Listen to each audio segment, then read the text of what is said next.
Forgiveness requires both action and decision, and is something that can be really transformative. In my experience, I've learned and become more self aware through wrestling with forgiveness, and ultimately, it's led to a greater amount of peace within me, both my heart and my mind. I'd say that my first experience with forgiveness starts as a child fighting with my brother. And we were kind of forced to apologize and make up, and he would say sorry, and I'd always have this like stuck feeling in my heart, and I didn't want to let it go, and I wanted to hold it against him. And he was someone who would just like, I'd watch him let it go, and he would embrace me and give me a hug and a kiss, and just looked like he looked so free from it.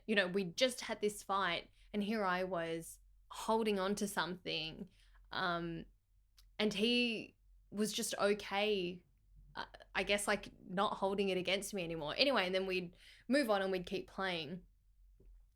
For me, growing up, I was beaten a lot, and there were, many times when I felt like I'd been wronged. But I was told that I deserved it. I was told that it was because I was loved. It was an act of love, and that I didn't have a right to cry or be upset. And I would get into trouble even more if I did cry. And I was angry. I remember feeling all of this anger, but I wasn't sure who to direct it at. So I would swallow it down, and what it did was it would just build upon itself over time. And that built up all the way into adulthood. And so you skip forward, and through my late teens and early 20s, I was going to church. And something that was preached to me in church is about God's forgiveness, his forgiveness of sins, and that we should also forgive others. And so I could grasp this as an intellectual understanding. I felt it within me to some degree as well, but there was also something that just didn't reconcile with me. And so this really kickstarted a deeply personal and complex process and journey into understanding forgiveness. What I've learned is perhaps to understand forgiveness, I started to think about what the opposite of forgiveness is, which is resentment. And so forgiveness is the conscious decision to release resentment, release anger, perhaps even the right to seek some kind of vengeance towards someone who has wronged us, or we feel has wronged us. Last week, I spoke to my therapist about this idea again. I shared with her that I was still harboring resentment, something I'd recognized within myself, against someone who had mistreated me. And I was facing the same struggle that I'd faced in the past with my dad. So there were two things that I was wrestling with. Firstly, how do I forgive someone who at the time fully knew that they were hurting me but still chose to? And secondly, how do I forgive myself for allowing myself to be treated in that way? So for the first question, I was reminded of the importance of reframing forgiveness and separating forgiveness of an individual versus their actions. So you can forgive an individual, but you don't have to accept or condone their actions. Those two things are separate. Forgiveness doesn't mean that we're denying the hurt caused or inflicted upon us, nor is it about denying our own emotions. We're not betraying ourselves when we forgive others. And I think that's an important thing to remember, because often that feeling of forgiving another person means I'm letting myself down, and so I don't want to forgive them. I want to hold on to my right to be angry. I want to hold on to the resentment that I'm feeling. What forgiveness can be instead, though, is an act of reclaiming power and finding inner peace.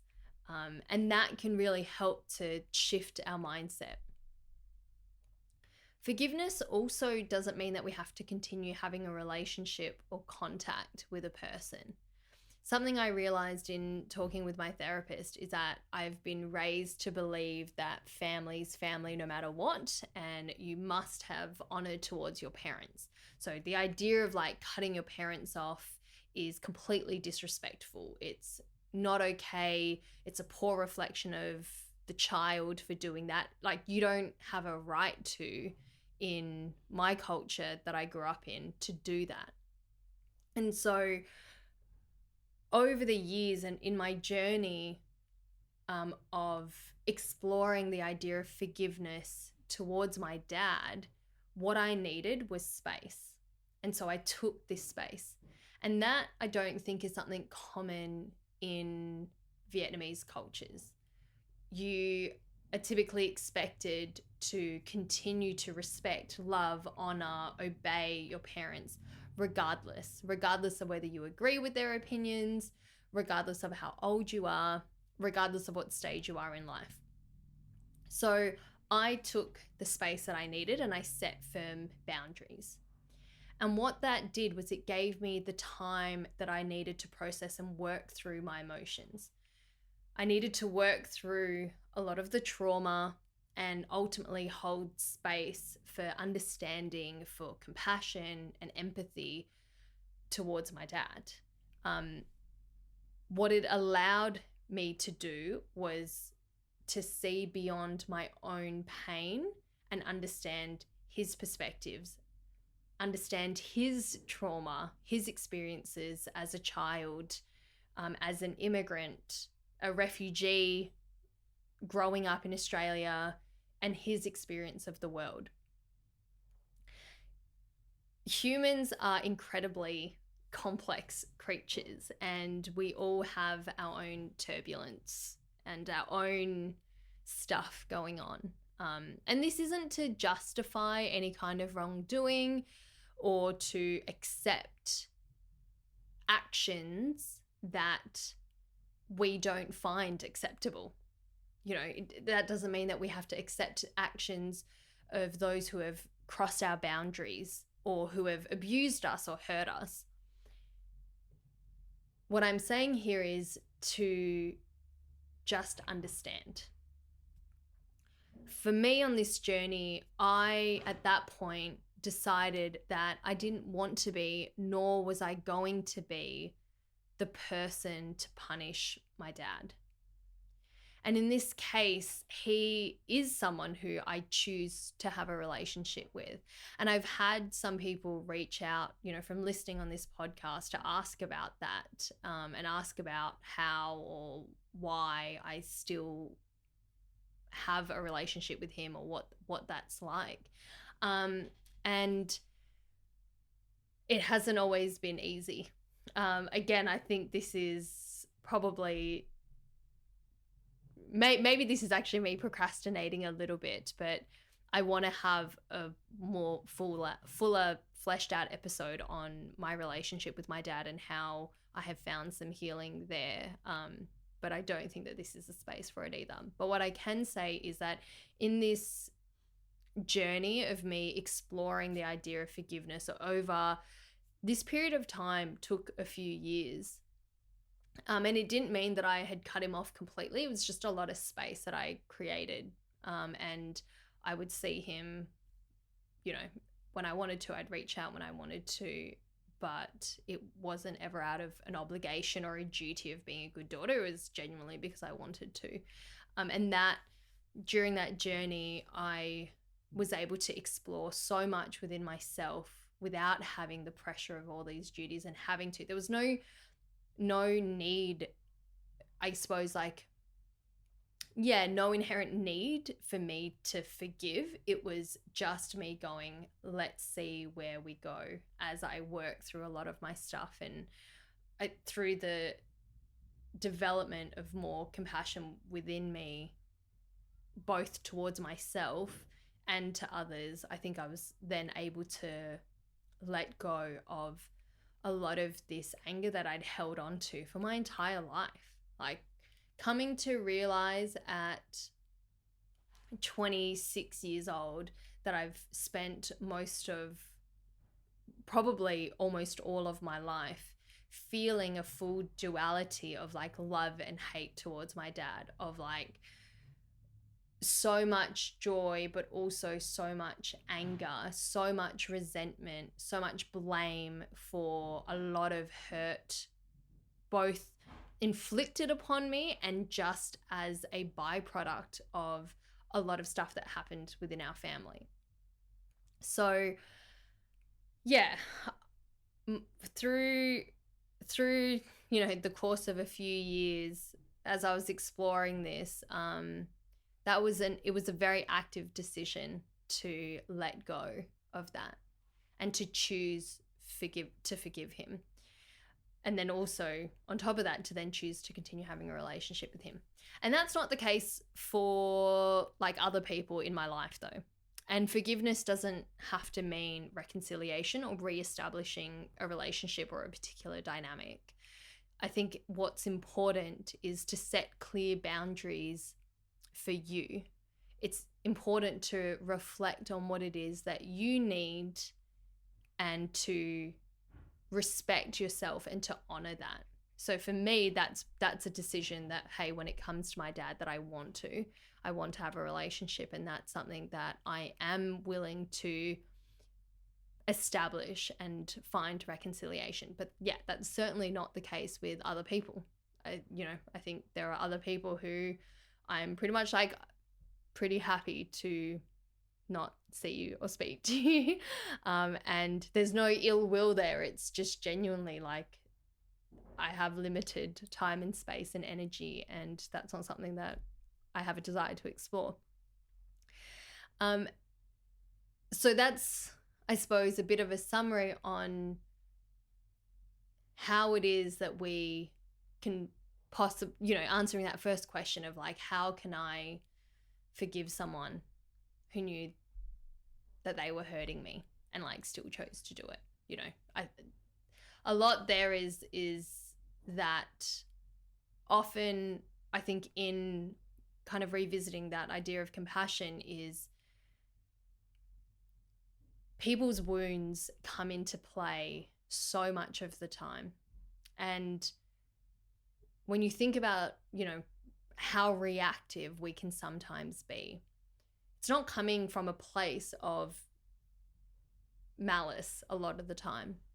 I think it's just that people don't know any other way to be. And even if they can recognize that what they're doing is hurting someone, that it can be really hard to change that. It can be really hard to change a habit or a pattern of behavior that they're so accustomed to.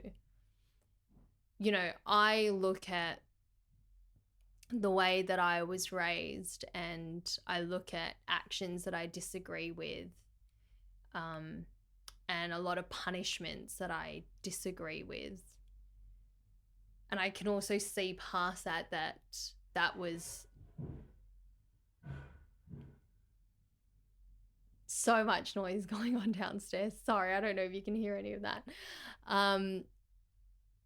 I look past that and see that my dad was treated the exact same way, and that's all he knew. So he took what was given to him and inflicted the same thing upon his children without much thought as to the true ramifications. And that's something that I've decided ends with me. But that's only because I've been able to work through a lot of my own stuff. And I guess not everyone gets to go on that journey to figure stuff out for themselves, to work through a lot of their own wounds and stuff. And so they act out of that place. But yeah, I can forgive an individual without having to forgive their actions, without having to excuse or accept their actions. It doesn't mean that what they did is okay, but I can release that resentment and choose to step into the power that I have to release that in order to have inner peace within myself. And then that leads to the next question I had for myself, which is, how do I forgive myself? And certain circumstances have brought up this question. And for me, that's certainly not the case when I was a child. Like, I couldn't do anything about it. But as an adult, or say in, some past romantic relationships, for sure, that's when I'm like, oh, how do I forgive myself? Because I, in so many moments, knew that I deserved to be treated better, and yet I allowed myself to stay in certain situations. And so my process through this has been in understanding myself a lot better and being really honest with why I allowed myself to be treated a certain way. And this has allowed me to practice a lot of self-compassion. And through this, I've been able to step outside of myself and see me a lot more wholly as an individual. Wholly with a W, like as a whole, not wholly like the Lord and Savior Jesus Christ. Okay, so seeing myself more wholly together with the child that's inside me, who just desired to be loved. And rather than being able to give that to myself fully, I was accepting it in any form. And in fact, I would sometimes accept it in a form that was so familiar to my childhood. Like it makes sense when you kind of spell it out like that, right? The same child that was beaten and told that it was an act of love is a part of me. So subconsciously, another person mistreating me, another person triggering that feeling of like, hey, this doesn't feel right, but this is also coming from a person who tells me they love me. It makes sense that logic still applies, because it did when I was a child. If my parent, who is supposed to love me and protect me, could inflict what I saw was harm onto me, but tell me that it was an act of love and that I deserved it and that I didn't have a right to get upset. If those same things are mirrored later in adulthood, it makes complete sense as to why an individual would accept it. And I could see that. I could have the compassion for other people in abusive relationships and see that and recognize that for them and have a lot of compassion towards them. But I guess I didn't really see that for myself, for sure, not while I was in it. And so coming out of relationships, I'd be really hard on myself and be angry at myself for putting up with that. But of course I did, because I didn't know any other way. And it was just coming back and feeding back into that familiarity from childhood. And it wasn't until I realized I had the power to remove myself from relationships that I was able to actually do that, to take that step and leave. And when I look back retrospectively, that way, there's so much more compassion, and I don't have to be angry with myself for not leaving sooner.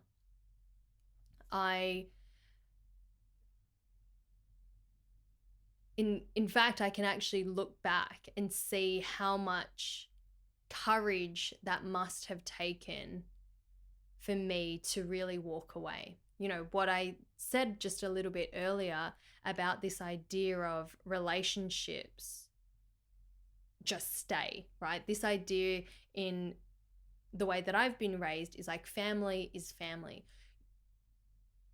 I wasn't taught to set boundaries. I wasn't taught to wisely choose the people who I surround myself with and to reflect on those relationships, and that it's okay to let go of relationships that, don't serve you, that don't serve them.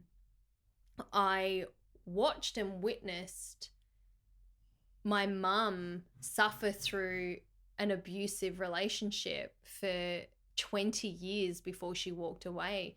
And so I guess even then there's another subconscious layer of staying through things, just sticking it out and waiting for things to get better. And it's crazy how I think we can all like look outwardly at another relationship or at people and go, I can't believe they didn't leave. I can't, a lot of criticism and judgment.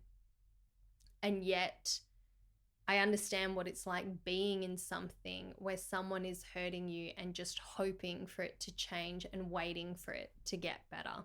And so how I can view myself is through a lens of compassion and understanding, like I would for another person.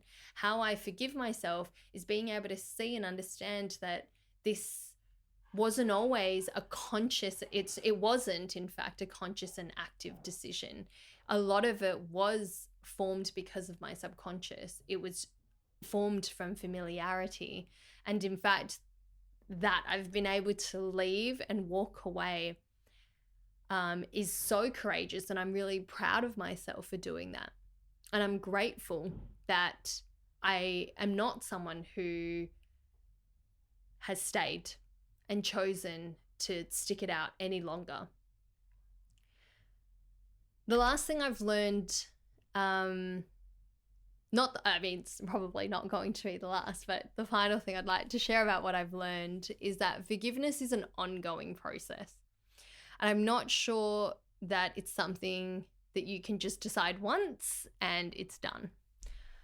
Resentment and anger, in my experience, can sometimes lay very dormant beneath some complicated layers, and these get stirred up from time to time. I think as we work through a lot of our stuff, as we work through on this journey through life, we become more aware of ourselves. We become more understanding of how our experiences have shaped us.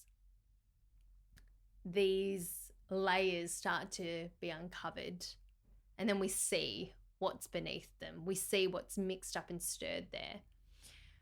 What's important for me when these feelings arise again towards a person is coming back to the fundamental principle that forgiveness is an active decision that I choose to engage with. It's a choice.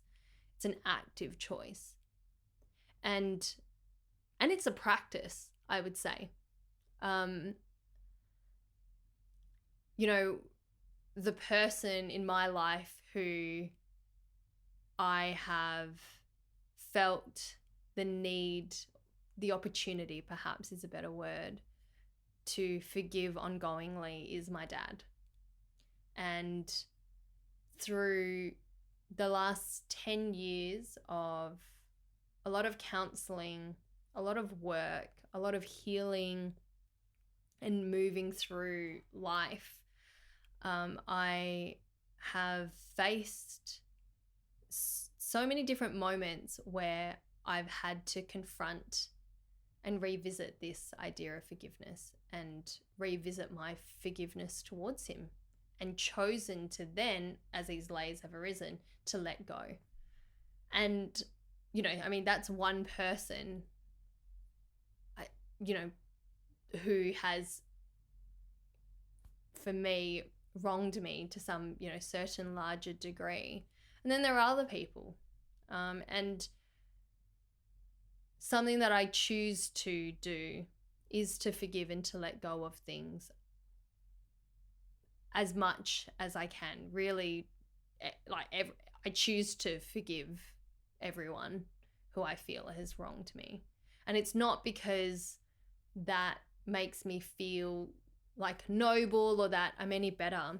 It's genuinely because I know that doing that is something that ultimately serves me. It's something that allows me to experience a lot of peace. I think it's important, though, in wrapping up this episode is to say that I do believe ultimately it's each individual's decision whether or not to forgive someone. It is completely up to you. You know, if this episode is bringing up some people to mind for you, this is not me telling you that you have to forgive this person or forgive people. I remember in church that it was constantly preached to me that everyone deserves forgiveness. And whether that's true or not, I don't think really matters. Even if it's true, I don't think anyone is necessarily entitled to your forgiveness.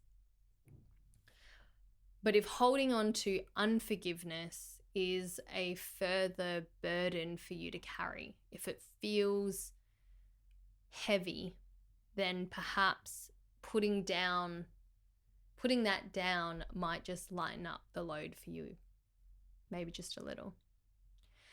And people don't have to know whether or not you've forgiven them, because in the end, truly, forgiveness is about you and it's about your journey.